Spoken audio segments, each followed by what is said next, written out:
حسبنا الله ونعم الوكيل، نعم المولى ونعم النصير.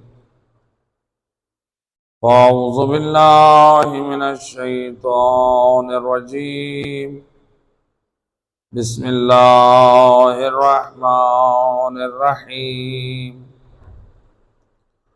الحمد لله الذي نور قلوبنا بولاية محمد وآل محمد. صلی علی الصلاة والسلام على أشرف الأنبياء والمرسلين وخاتم النبيين أبي القاسم محمد صلی علی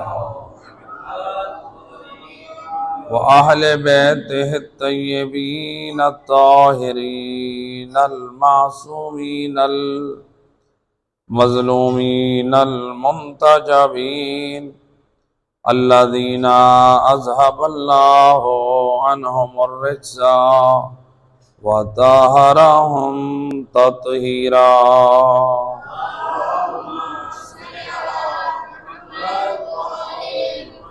ولعنة الدائمة على أعدائهم أجمعين من يوم ظلمهم إلى يوم الدين. أما بعد فقد قال الله سبحانه وتعالى في كتاب المجيد وفرقانه الحميد وقوله الحق. بسم الله الرحمن الرحيم. وعد الله الذين آمنوا وعملوا الصالحات لهم مغفرة وأجر عظيم. صلوات پڑھیں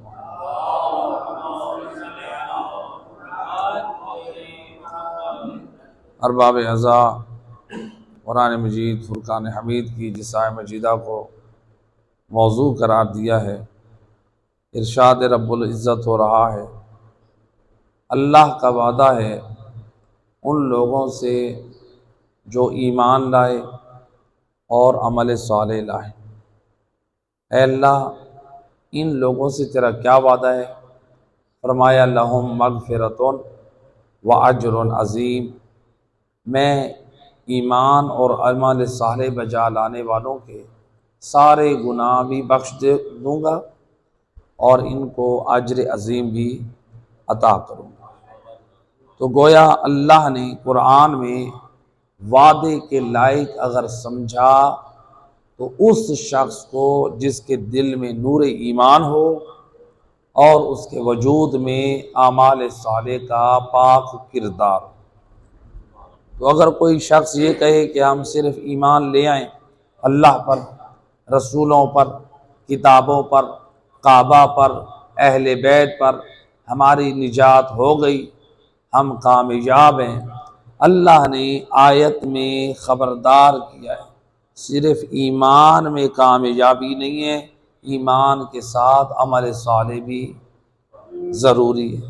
لہٰذا ایمان اور عمل صالح، لہٰذا ایمان کی دولت سے الحمدللہ یہ ایمان کا یہ نور ہے جس کی بدولت ہم اس فرش عذاب پہ جمع ہوئے ہیں.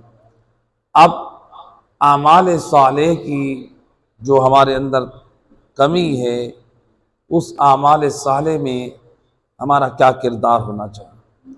آج غیبت امام میں ہم جو اپنی زندگی گزار رہے ہیں، امام زمان کا نام سن کے ہم صلوات بھی پڑھ لیں، کتنے لوگ ہیں امام زمانہ کی سلامتی کا صدقہ بھی دیتے ہیں، کتنے لوگ ہیں امام زمان علیہ السلام کی نام کی قربانی بھی کرتے ہیں، امام زمانہ علیہ السلام کی نیابت میں بعض لوگ عمرہ بھی کرتے ہیں. یعنی امام کی عقیدت اور محبت میں ہم بہت کچھ کرتے ہیں، نام پڑھتے ہیں. اکثر لوگ امام زمانہ کا نام سن کے سر بھی جھکا لیتے ہیں. امام علیہ السلام سے رابطہ کرنے والا عمل کیا ہے؟ یہ تو کرتے ہم سارے اپنی طرف سے، یقیناً ان کا مقصد کیا ہوتا ہے؟ امام علیہ الصلوۃ والسلام کی ذات کا احترام، امام سے اظہار محبت اور مودت۔ تو اب خود امام معصوم نے جو میسج دیا، ایک سید، ایک زاہد، عبادت گزار امام کی زیارت سے مشرف ہوا، کچھ سوالات کیے، امام نے جواب دیے، اور امام نے اپنی زبان مبارک سے اس سید باعمل با کردار کو آپ نے بتایا 3 عمل وہ ہیں جس سے ہمارے چاہنے والے ہم سے رابطے میں رہ سکتے۔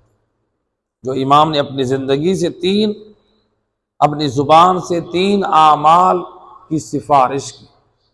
آپ نے فرمایا علیک بالعاشوراء، پہلی چیز کی امام نے جو تاکید کی وہ ہے زیارت عاشوراء۔ پھر امام علیہ السلام نے دوسرا فرمایا علیک بالجامعہ، زیارت جامعہ کی پابندی کرو۔ اور تیسرا امام علیہ السلام نے فرمایا علیک بالنافلہ، آپ کے اوپر یعنی نماز تہجد کی پابندی۔ 3 چیزیں، زیارت جامعہ، زیارت عاشوراء اور نماز تہجد۔ یہ 3 چیزیں امام کے ساتھ رابطہ جوڑنے والے اعمال ہیں۔ نجف اشرف میں حرم امیر المومنین علیہ الصلوۃ والسلام میں آج بھی، یعنی جب ہم نجف میں تھے تو اس وقت فقہا کے فرزندان، ان کے پوتے اور نیک اور صالح مومنین مولا علی علیہ السلام کی زری کے سامنے کھڑ کے زیارت جامعہ کی تلاوت کرتے ہیں۔ زیارت جامعہ اتنی لمبی زیارت نہیں ہے، صرف 15 منٹ لگتے ہیں اگر اس زیارت جامعہ کو ہم پڑھیں۔ تو لہٰذا دیکھیں ہم میں سے کتنے لوگ ہیں جو اپنا موبائل استعمال کرتے ہیں۔ دوستوں کے لیے ہمارے پاس وقت ہے، رشتہ داروں کے لیے بھی وقت ہے، ہم لوگ ٹیلی ویژن بھی دیکھتے ہیں، خبریں بھی سنتے ہیں، بھئی حالات حاضرہ سے واقف بعض لوگ حالات حاضرہ سے واقف ہونے کے لیے گھنٹوں گھنٹوں خبریں سنتے ہیں، اور اسی طرح سے ٹیلی ویژن پہ ڈرامے، دوسری چیزیں، موبائل میں ٹک ٹاک، فیس بک کا استعمال کرنا، بہت کچھ کرتے ہیں۔ تو یعنی اس کا مطلب یہ ہے انسان کے پاس اتنی فرصت ہے، اپنے روزگار کے ساتھ ساتھ وہ سیاسی خبروں سے بھی آگاہی چاہتا ہے، وہ سوشل میڈیا کا بھی استعمال کرنا چاہتا ہے، وہ اپنے دوستوں کے ساتھ، رشتہ داروں کے ساتھ بھی گفتگو کے لیے وقت نکالتا ہے۔ واٹس ایپ پہ یا موبائل پہ پیکج کرا کے باتیں لوگ کرتے رہتے ہیں۔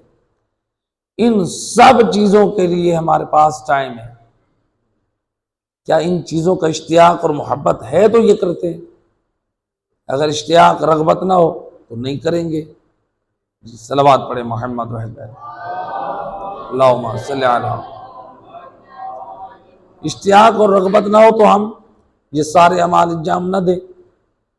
تو یہ جو اخبار سننے کے لیے وقت ہو، ٹیلی ویژن دیکھنے کے لیے وقت ہو، موبائل استعمال کرنے کے لیے، فیس بک کے لیے، ان سب کے لیے وقت ہے، کیا ہم نے اپنے ان اوقات میں اہل بیت کے لیے کوئی وقت نکالا؟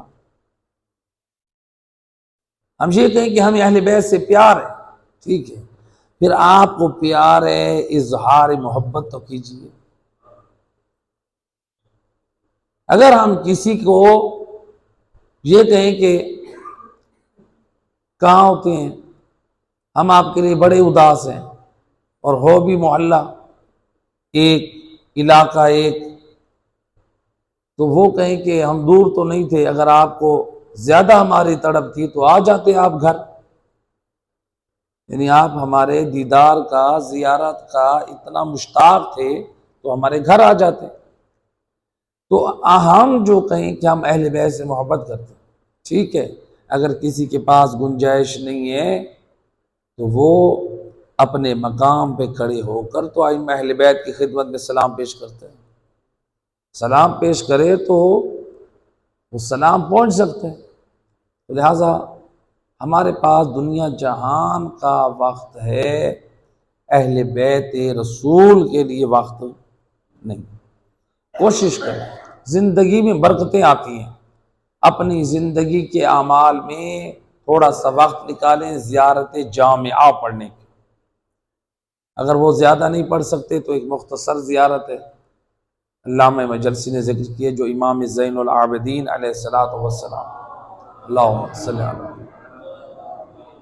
مفاتیح الجنان میں موجود ہے، آپ وہ پڑھیں۔ اس زیارت کو پڑھتے ہوئے میرا خیال ہے کوئی آپ کے 3 سے 4 منٹ لگیں، تو لہٰذا وقت کریں، امام علی علیہ السلام کی خدمت میں سلام پیش کریں، ائمہ اہل بیت کی خدمت میں سلام پیش کریں، یہ حق کے مودت ہے ہم پر۔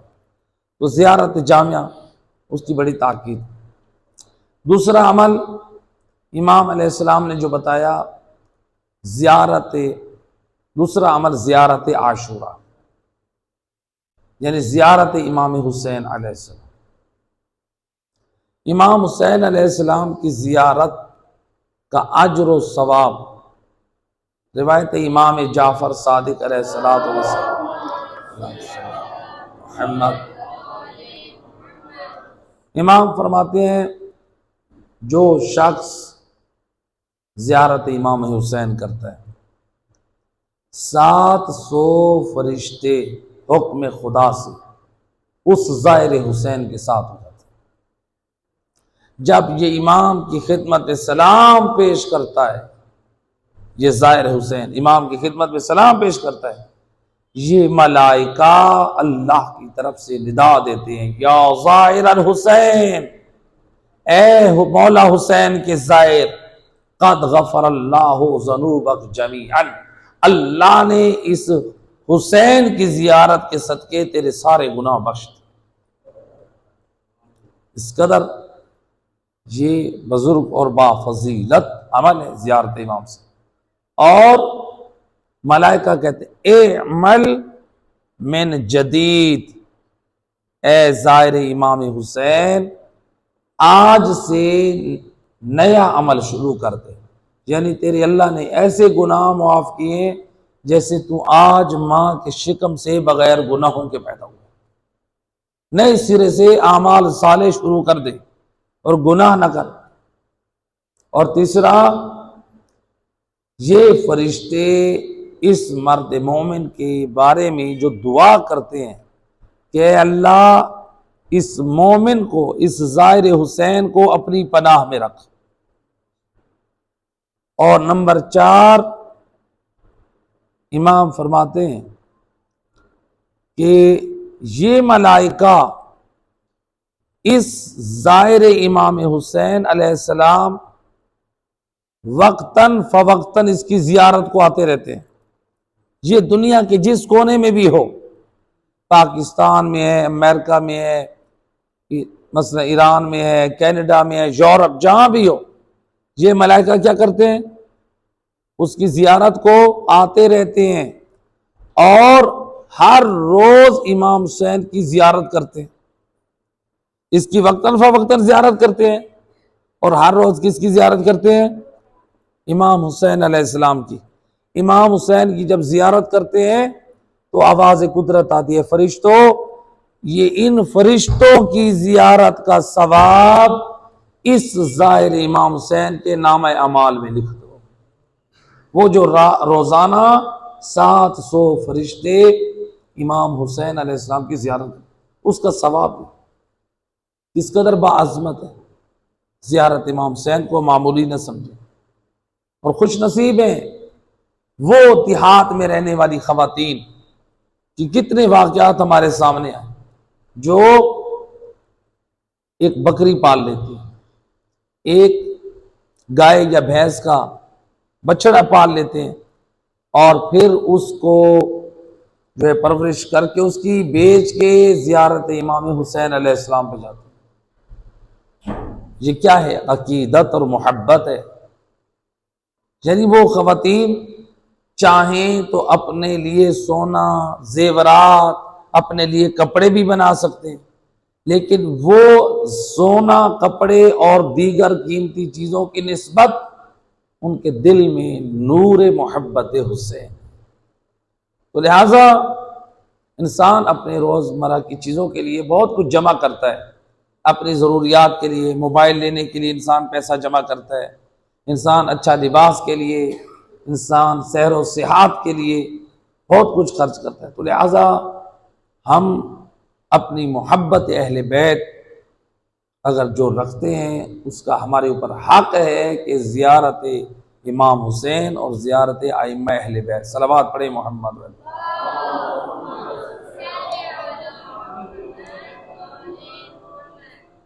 لہذا زیارت امام حسین کا امام فرماتے ہیں اللہ سبحانہ و تعالیٰ نے امام حسین کے قبے کے نیچے، جو امام حسین کا قبہ ہے جس کو آپ گنبد کہتے ہیں، اس کے نیچے روایت میں اس کے نیچے کی جانے والی دعا مومن کی رد نہیں ہوتی۔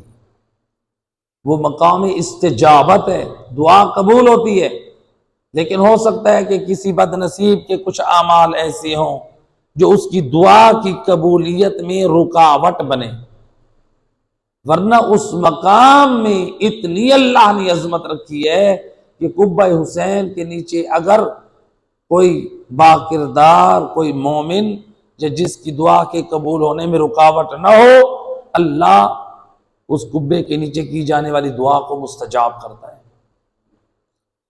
امام فرماتے ہیں 70,000 فرشتے وہاں پر کیا کرتے ہیں؟ نماز پڑھتے ہیں۔ 70,000 فرشتے قبہ امام حسین کے نیچے نماز پڑھتے ہیں، ان میں سے ہر فرشتے کی 2 رکعت نماز ہماری 1000 رکعت نماز کے برابر ہے۔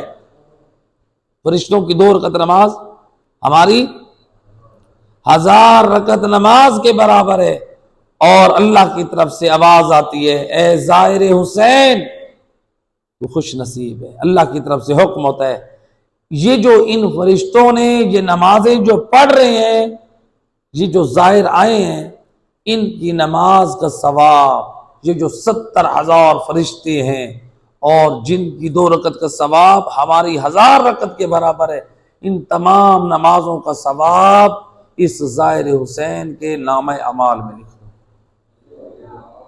کس قدر عظمت ہے، کس قدر فضیلت ہے زیارت امام حسین علیہ السلام۔ ہمارے بزرگ علماء میں سے سید محمد حسین بروجردی، ان کی کتاب ہے جامع احادیث شیعہ، اس میں انہوں نے روایت نقل کی، اور محدث نوری نے مستدرک الوسائل میں، کہ ایک شخص تھا مومن، سلمان اس کا نام تھا مومن، اس کے پڑوس میں ایک شخص تھا جو ناصبی تھا، آل محمد سے عداوت رکھتا تھا۔ ایک شب جمعہ اس نے اس سے کہا کہ تم زیارت امام حسین کے بارے میں کیا کہتے ہو؟ اس نے اپنے بغض اور عداوت کا اظہار کرتے ہوئے کہا میں امام حسین کی زیارت کو بدعت سمجھتا ہوں، الیاذ باللہ، میں اس کو حرام سمجھتا ہوں۔ انہوں نے کہا کہ میں یہ گھر آ گئے، اس کی محفل سے غصے سے گھر آئے، کہا کہ میں اس طرح کرتا ہوں، صبح نماز شب سے پہلے جاؤں گا، اس کو مولا علی علیہ السلام کے فضائل سنا کے اس کو حق سے آگاہ کرتا ہوں۔ کہتے ہیں کہ رات اس طرح بے قراری اور بے چینی سے گزری، جب صبح ہوئی میں اس کے دروازے پہ گیا نماز صبح سے پہلے، دروازہ کھٹکھٹایا، پوچھا کون؟ میں نے بتایا، کہا کہ وہ گھر نہیں۔ کہاں گئے؟ کہا وہ کربلا گئے۔ میں حیران ہو گیا، جو رات کو شب جمعہ کو زیارت امام حسین علیہ السلام کو بدعت کہہ رہا ہے، حرام کہہ رہا ہے، اور اس کی زوجہ کہہ رہی ہے وہ کربلا گیا۔ خبر کی تصدیق کی، اور پھر یہ کہتے ہیں میں بھی تجسس میں، جن روایت سے جو معلوم ہوتا ہے یہ کربلا کے قریب رہنے والا تھا، تو یہ جو ہے کربلا، جلدی سے کربلا پہنچا۔ جب کربلا پہنچا تو اس شخص سے جس کے دل میں مولا حسین کی عداوت ہے، زیارت امام حسین کو بدعت اور حرام سمجھتا ہے، جب اس سے ملاقات ہوئی کہتے ہیں کہ دیکھا وہ میرا ہمسایہ جو کل تک ناسبی تھا، مولا حسین سے بغض اور عداوت رکھتا تھا، امام کی زیارت کو بدعت اور حرام سمجھتا تھا، میں نے دیکھا حرم امام حسین پہ لمبے لمبے سجدے کر رہا ہے، لمبے لمبے رکوع کر رہا ہے، اس کا عبادت سے دل نہیں بھر رہا، امام کے حرم میں عبادت پہ عبادت۔ جب یہ فارغ ہوا میں نے اس سے کہا بندہ خدا کل تک تو امام حسین کی زیارت کی توہین کر رہا تھا، بدعت اور حرام کہہ رہا تھا، آج تو زیارت حسین پہ یہ کیسے آ گیا؟ کہا مجھے ملامت نہ کر، جب میں نے رات کو اپنے بغض کا اظہار کیا اور پھر میں رات کو جب سویا بستر پر تو عالم خواب میں نے دیکھا ایک نور کی عماری ہے جس میں بتایا گیا یہ سید الانبیاء اور یہ امیر المومنین علی ابن ابی طالب، اللہم صلی اللہ علیہ وسلم۔ پھر دوسری نور کی عماری آئی، بتایا گیا اس میں رسول کی زوجہ بی بی خدیجہ طاہرہ اور ان کی شہزادی جناب فاطمہ زہرا ہیں، اللہم صلی اللہ علیہ وسلم۔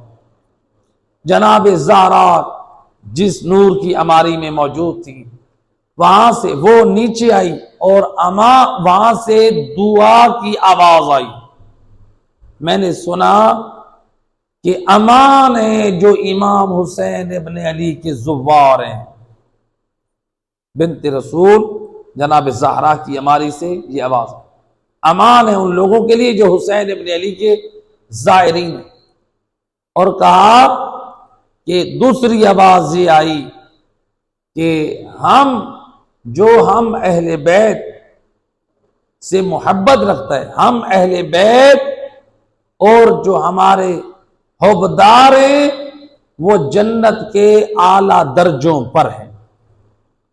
کہتے ہیں کہ جب میں خواب سے بیدار ہوا میں سمجھ گیا جو میرے اندر امام حسین کی زیارت کا جو بغض تھا، امام حسین کے معرفت نہ تھی، گویا نبی میرے خواب میں آئے اور بنت رسول آئی، عمل سے مجھے جو ہے وہ غفلت سے بیدار کیا۔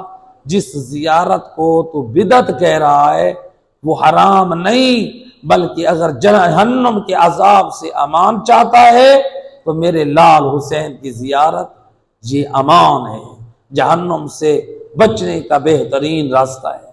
جنت میں جانا چاہتا ہے، ہمارے ساتھ رہنا چاہتا ہے تو پھر حسین کا حبدار بھی بن اور اس کا زائر بھی بن۔ صلوات پڑھ دے محمد و اہل بیت صلی علی محمد۔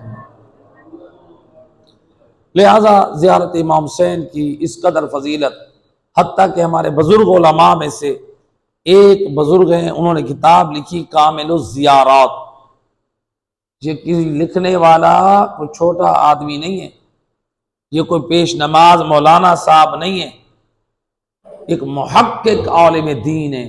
ان کی کتاب کی تمام روایتوں کو آیت اللہ خوئی نے کہا تھا ایک زمانے میں، اپنی زندگی کے پہلے حصے میں کہا تھا کہ اس کتاب کے تمام روایتیں معتبر ہیں۔ یہ جو ائمہ اہل بیت کی زیارت پر جو ان میں افراد تھے زیارت کا ثواب نقل کرنے والے، وہ احادیث قابل اعتبار تھے۔ بعد میں ان کا پھر نظریہ ذرا چینج ہوا کہ تحقیق اور ریسرچ کے ساتھ کہ یہ روایت معتبر ہے یا نہیں، تو لہذا یعنی لکھنے والی شخصیت اتنی عظیم ہے، وہ روایت نقل کرتے ہیں امام جعفر صادق علیہ السلام سے، اللہم صلی علی محمد۔ امام فرماتے ہیں جو شخص قبر امام حسین کی زیارت کے لیے جاتا ہے تحضر عندہ، اس کی خدمت میں جناب فاطمہ زہرا کی روح مبارک حاضر ہوتی ہے۔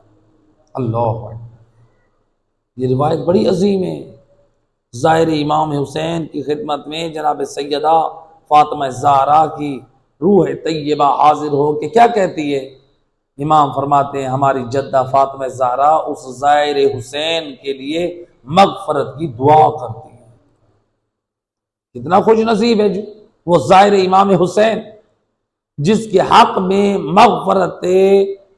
مغفرت کرے جناب زہرا، لیکن ظاہر ایسا جائے اس کے کردار سے بھی بی بی راضی ہو، اس کی افکار سے بھی بی بی راضی ہو، لیکن شرط یہ ہے کہ وہ ہو مومن، وہ ہو شیعہ، وہ ہو صاحب ایمان، وہ ہو حبدار آل محمد، ورنہ کربلا میں جانے والا تو شمر بھی تھا، گئے تھا یا نہیں تھے؟ کس غرض سے گیا تھا؟ کربلا میں تو یزیدی لشکر بھی گیا تھا، کربلا میں کتنے اب لوگ جاتے ہیں، پاکستان سے کتنے ایسے کافرے گئے جو بعد میں معلوم ہوا کہ جو جانے والے وہاں پر ایسے تھے جو ناسبی تھے، کربلا میں پہنچے، وہ اپنی سازشیں کر رہے تھے، ہوٹلوں میں وہ کام کرتے ہیں۔ تو بہرحال جانے والے کربلا میں ہر جانے والا خوش نصیب نہیں، کچھ لوگ ہوتے ہیں دیکھنے کے لیے جاتے ہیں، کچھ لوگ سیر و تفریح کے لیے جاتے ہیں، کربلا میں جانے والے کچھ رپورٹر ہوتے ہیں، وہ تو رپورٹ جمع کرنے کی غرض سے جا رہے ہیں نا، تو ہر کربلا میں جانے والا خوش نصیب نہیں ہے۔ کربلا میں جانے والا وہی خوش نصیب ہے جو اللہ کی صحیح معرفت رکھ کے، نبی اور آل نبی کی صحیح معرفت رکھ کے زیارت کرے، یہ سارا ثواب اس مومن کو ملتا ہے۔ صلوات پڑھے محمد وعلہ۔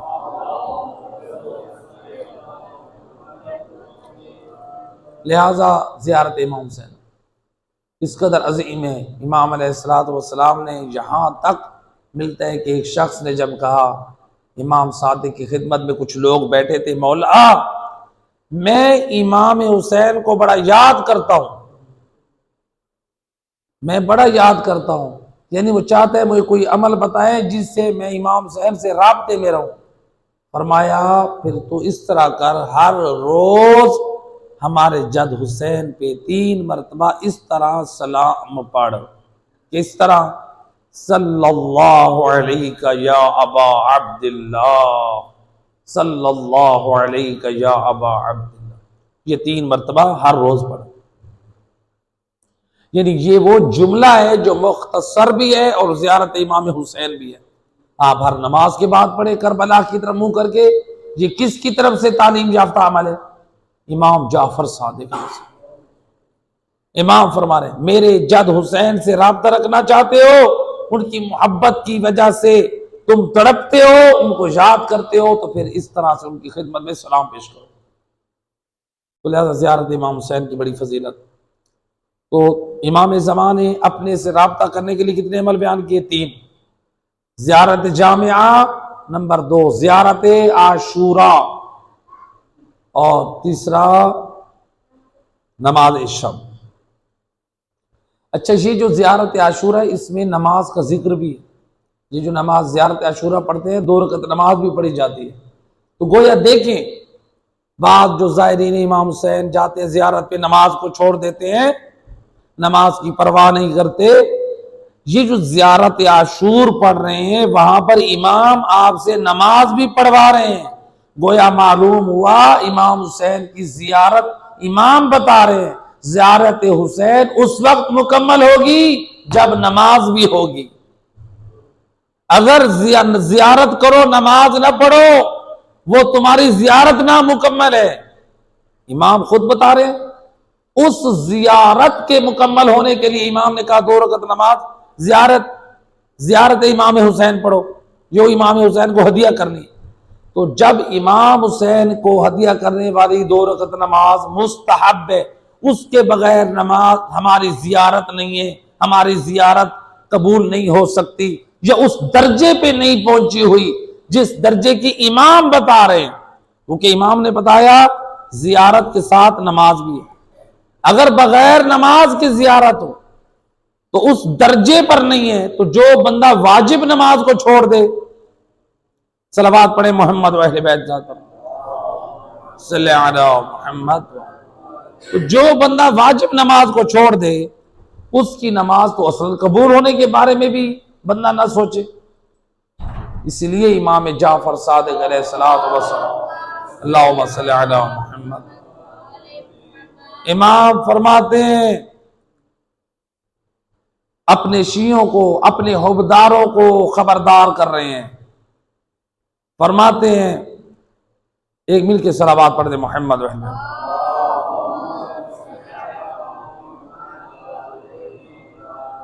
آپ فرماتے ہیں ان اللہ یدفع بمن یصلی من شیعتنا اما لا یصلی من شیعتنا ولو اجمعوا علی ترک الصلاۃ لہلکوا۔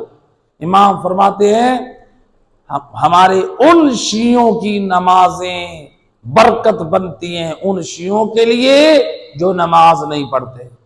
فرماتے ہیں اگر ان کے سجدے نہ ہوتے تو ان بے نمازیوں کی زندگیوں میں مصیبتیں، پریشانیاں اور بلائیں آ جاتی ہیں۔ امام فرماتے ہیں وہ بے نمازی اگر بچے ہوئے ہیں تو یہ صدقہ ہے ہمارے حبداروں کی نماز۔ اور پھر امام فرماتے ہیں وَلَوْ أَجْمَعُوا عَلَىٰ تَرْكِ الصَّلَاةِ، اگر سارے کے سارے بے نمازی بن جائیں لَهَلَكُوا، تو ایک لمحے میں یہ سارے تباہ و برباد ہو جائیں۔ نماز کی اس قدر اہمیت ہے۔ تو لہٰذا تیسرا عمل جو امام نے بتایا وہ ہے نماز تہجد، کہا کہ نماز تہجد پڑھو۔ ایک نوجوان ہے امام کی خدمت کہ مولا میں چاہتا ہوں راہ حق پر، ہدایت پر قائم رہوں، امام سے نصیحت حاصل کرنے آیا۔ امام علیہ السلام نے اسے نماز شب کی نصیحت کی، کہتا ہے کہ نماز شب کے لیے میری آنکھ نہیں کھلتی، میں بیدار نہیں ہوتا۔ امام علیہ السلام فرماتے ہیں لَقَدْ قَيَّدَتْكَ ذُنُوبُكَ، تیرے گناہوں نے تجھے جکڑ رکھا ہے اس لیے تو نماز شب نہیں پڑھ رہا۔ کس نے جکڑ رکھا ہے؟ گناہوں نے۔ اب سوال ہے نماز شب جو نماز تہجد ہے وہ ہے مستحب، اور نماز صبح کیا ہے؟ واجب۔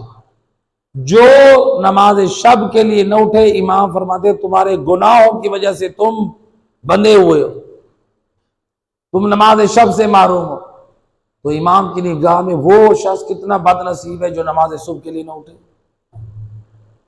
اس کی کتنے گناہ ہوں گے، کتنے گناہوں نے اس کو جکڑ رکھا ہے جو واجب کو نہیں انجام دے رہا۔ امام مستحب نماز میں کہہ رہے ہیں تیرے گناہ ہیں جنہوں نے جکڑ رکھا ہے تو نماز شب کے لیے نہیں اٹھتا، اور جو نماز صبح بھی نہ پڑھے وہ تو بہت بڑا مجرم گناہ گار، دامن میں اتنے بڑے گناہ کے واجب انجام نہیں دے رہا۔ نماز شب اس قدر تاکید ہے۔ حضرت عیسیٰ علیہ السلام بی بی مریم کی قبر پر جب آئے ایک دن دعا کی، حکم خدا سے قبر پھٹی، بی بی مریم اٹھ بیٹھے۔ حضرت عیسیٰ نے کہا اے مادر گرامی اگر اللہ تعالیٰ آپ کو دنیا میں بھیجنا چاہے، اے مادر گرامی یہ بتائیں قبر میں کام آنے والے کون سے عمل ہیں؟ قبر میں کام آنے والے اعمال کون سے ہیں؟ تو بی بی مریم نے کیا فرمایا؟ آپ نے کہا بیٹا قبر میں جو کام آنے والے، یعنی اگر میں دنیا میں آ جاؤں تو دو کام کروں۔ قبر میں جو کام آنے والے کام ہیں وہ ہے سردیوں کی رات کو نماز تہجد پڑھنا اور گرمیوں کے دن کے روزے رکھنا۔ تو بعض لوگ سمجھتے ہیں کہ یہ جو روایات میں نا سردیوں کی رات کو نماز تہجد پڑھنا بھئی ہمیں سردیوں میں پڑھنی چاہیے، نہیں، سردیوں میں ہے پڑھنا مشکل اس لیے کہا ہے، ورنہ گرمیوں میں بھی نماز شب پڑھنا، گرمی اور سردی میں نماز شب دونوں میں ہونی چاہیے۔ لہٰذا سردیوں میں مومن کے لیے اٹھنا مشکل ہوتا ہے انسان کے لیے، اور اہتمام کرنا، بستر کو چھوڑنا، کہا کہ سردیوں کی راتوں کو نماز شب پڑھنا یہ قبر میں کام آنے والی نیکی ہے، اور گرمیوں کے روزے، تو لہٰذا یعنی نماز شب کی اس قدر اہمیت اور فضیلت ہے۔ نماز تہجد کی۔ اور اس لیے روایت ہے کہ اللہ کے رسول حضرت محمد صلی اللہ علیہ وآلہ وسلم اللہم صلی علی محمد، آپ فرماتے ہیں اگر کوئی شخص نماز شب نہ پڑھ سکے، صبح کو اٹھ کے نماز تہجد کی قضا کرے، اللہ تمام فرشتوں سے کہتا ہے میرے فرشتوں گواہ رہنا، میں نے اس بندے کے سارے گناہ بخش دی، میں نے یہ نماز شب اس کے لیے واجب نہیں قرار دی، یہ پھر بھی میری محبت میں نماز تہجد پڑھ رہا ہے، میں نے اس محبت کے صدقے، اس نماز کے صدقے اس کے گناہ بخش دی۔ اللہ اکبر۔ ان نماز شب کی اہمیت اس قدر ہے، تو جب نماز شب کی اہمیت اس قدر ہے تو جو واجب نماز ہے اس کی کتنی اہمیت ہے۔ آج لوگ پریشان ہوتے ہیں، کہتے ہیں ہمارے گھر میں پریشانیاں ہیں، تکالیف ہیں، دکھ ہیں، مصیبتیں ہیں، نحوستیں ہیں جی، ذرا دیکھیں ہم کہاں جا رہے ہیں، ہماری زندگی میں نحوست بے برکتی کیوں ہے۔ روایت ہے ایک دن حضرت سلمان نبی دریا پہ گئے، جب دریا کے کنارے سے جا رہے تھے تو مچھلیوں نے اپنا منہ نکالا دریا سے باہر، یا نبی اللہ 40 دن سے ہمیں جو رزق مل رہا ہے اس سے ہماری بھوک رہ جاتی ہے، ہمیں جو رزق ملنے والا ہے اس میں برکت نہیں ہے، رزق کم ہو گئے، خدا سے سوال کریں ہم کمزور مخلوق سے ہم سے کیا ہو گیا ہے، ہمارے رزق کی برکت ختم ہو گئی ہے، جتنا کھاتے ہیں ہمارا پیٹ نہیں بھرتا۔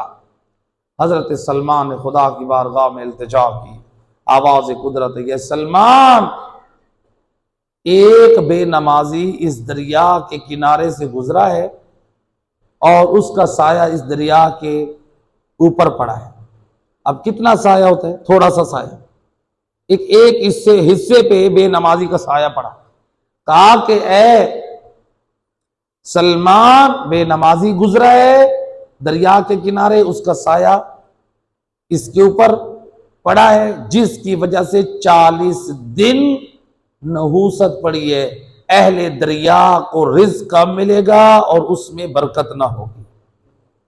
آج آخری دن کہ پھر ان کی یہ مصیبت ٹلنے والی ہے۔ اب خود اندازہ کرے بے نمازی کا سایہ اس قدر بدبخت اور منحوس ہے، جس جگہ پر بے نمازی کا سایہ پڑ جائے رزق کا دروازہ بند ہو جائے، نحوست آ جائے۔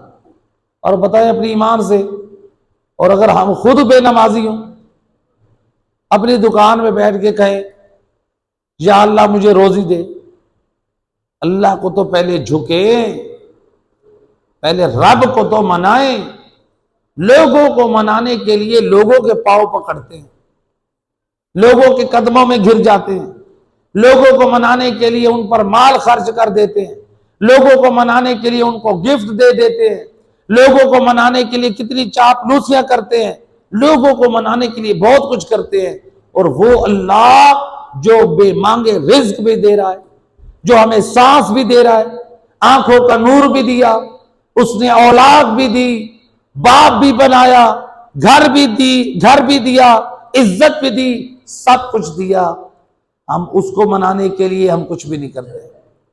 اللہ کو ناراض کر چکے ہیں نمازیں چھوڑ کے، اللہ کو ناراض کر چکے ہیں قرآن چھوڑ کے، اللہ کو ناراض کر چکے ہیں واجبات چھوڑ کے، اللہ کو ناراض کر چکے ہیں حرام کر کے۔ اللہ کو منائے پھر دیکھیں وہ کس طرح رزق کے دروازے کھولتا ہے۔ ایک صلوات پڑھے محمد وعلہ۔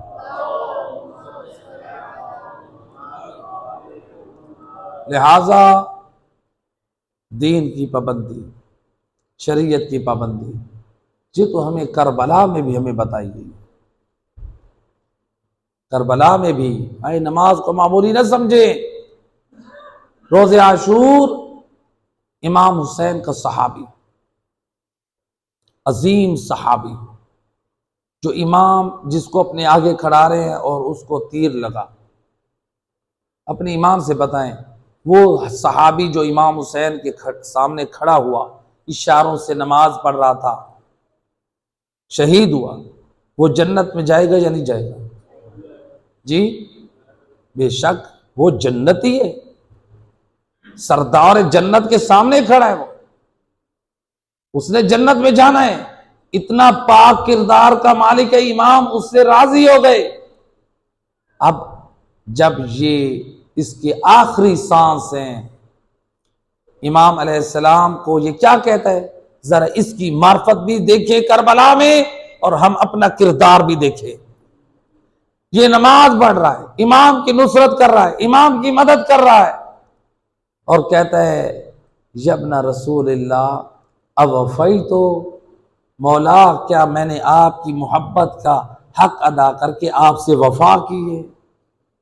اللہ اکبر، مولا میں نے وفا کی ہے۔ وہ اپنی جان دے کر، اشاروں سے نماز پڑھ کر، امام کی نصرت کر کے کہہ رہے اوفیتو، مولا میں نے وفا کی ہے، اور ہم سارا دن گناہوں پہ گناہ کر کے، امام حسین کے نام پہ، عزاداری کے نام پہ نمازیں چھوڑ کے ہم کہتے ہم تو جنتی ہیں۔ بتائیں وہ جنتی ہے یا ہم جنتی ہیں؟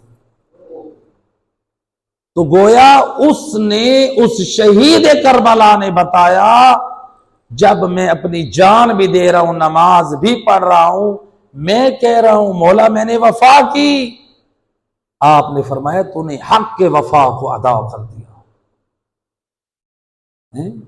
اللہ اکبر، امام علیہ السلام اس کی وفا سے راضی، اس کو جنت کی بشارت دے چکی ہیں، اور ہم لوگ واجبات کو چھوڑ رہے ہیں، حرام کام کر رہے ہیں، خدا رسول کو ناراض کر رہے ہیں، اور ہم کہہ رہے ہیں ہم جنت کے وارث۔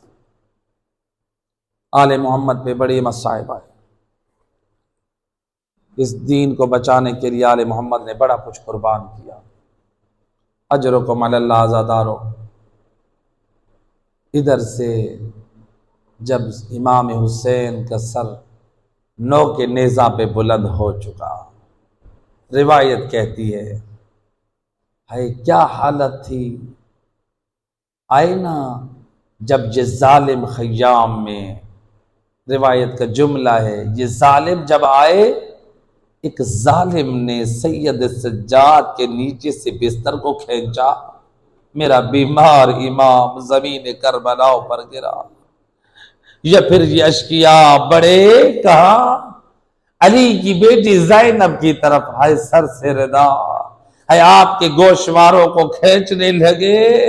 اجرکم علی اللہ عزادارو، یا امام حسین کی بیٹی بی بی فاطمہ کبریٰ فرماتی ہے میں در خیمہ پہ کھڑی تھی، ایک شقی آگے بڑھ رہا تھا، یا میں خیمے سے دوڑی، اے مجھے خطرہ محسوس ہوا، یا اس لعین نے اے میرے پیچھے بھاگتے ہوئے میرے سر پہ گرز مارا، اور میں منہ کے بل زمین پر جا گری، اور جب کچھ دیر بعد افاقہ ہوا، میں نے دیکھا اور میری پھوپھی زینب میرے سرانے ہے۔ جب میری آنکھ کھلی میں نے کہا یا امتا حل من خرقہ استر بہا، پھوپھی جان کیا کوئی کپڑا ہے اور جس سے حسین کی بیٹی اور آپ کی بھتیجی اپنے سر کے بالوں کو چھپائے؟ ہے جناب زینب عالیہ فرماتی ہے یا بنتا امتوں کے مثلوں کے، اور میری بیٹی ذرا آنکھیں کھول دیکھ، اور تیری پھوپھی بھی تیری طرح بے ردا ہے، اے اس کی بھی چادر لٹ گئی۔ اے بی بی فرماتی ہے اور جب میں اٹھی میں نے دیکھا میری پھوپھی کی چادر بھی لٹ چکی ہے، اور میں نے دیکھا آپ کے پسے پشت اے اشقیاء کی اتنے ضربے لگی، اور علی کی بیٹی کی پشت سیاہ ہو چکی ہے۔ اجرکم علی اللہ عزادارو، ہے جب خیام حسینی کو آگ لگی، حمید ابن مسلم کہتا ہے میں نے دیکھا ایک بچی ہے جو خیام حسینی سے نکلی جس کے دامن کو آگ لگی ہوئی ہے، میں نے چاہا اس بچی کے دامن سے آگ کو بجھاؤ، آگے بڑھنا چاہا، جب بچی نے کہا خبردار میرے قریب نہ آنا، آل محمد کے بچے بڑے پردادار ہیں، میں نے کہا بی بی اتنی اجازت دے صرف تیری آگ کو بجھاؤں گا۔ جب میں نے آگ کو بجھایا بچی نے دیکھا یہ کوئی رحم دل ہے، اس کا ارادہ کوئی نجس نہیں ہے۔ ایک مرتبہ وہ میری مہربانی دیکھ کے کہا یا شیخ دلینی الی الغریب، اے شیخ مجھے نجف کا پتہ بتا۔ کہا اے بچی نجف کا پتہ کیوں معلوم کرتی ہے؟ کہا میں نجف کی طرف منہ کر کے کہوں گی او دادا علی، اور جب آپ کے زمانے میں یتیم او فریاد کرتے، آپ یتیموں کی مدد کو جاتے، ہائے آج ذرا دیکھے او کربلا میں حسین کی یتیمہ، ہائے کوئی مددگار نہیں ہے۔ الا لعنت اللہ علی القوم الظالمین۔